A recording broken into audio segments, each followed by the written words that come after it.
సంబంధించిన పార్టీ కార్యదర్శి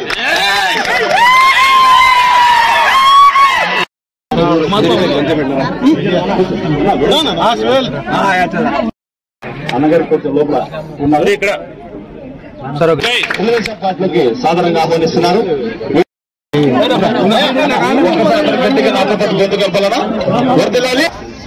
ఎక్కడ కూడా 5 సంవత్సరాలు వైసీపీ పార్టీలో ఉన్నటువంటి కౌన్సిలర్లు ఈరోజు దాదాపుగా 5వ వార్డు నుంచి అమానుల్లా, 15వ వార్డు నుంచి ఇషాక్, 23వ వార్డు నుంచి చంద్రమోహన్ రెడ్డి, 29వ వార్డు నుంచి ప్రతాప్ రెడ్డి గారు, వీళ్ళందరూ కూడా 11వ వార్డు నుంచి రఫీక్ గారు, 7వ వార్డు నుంచి సూరి.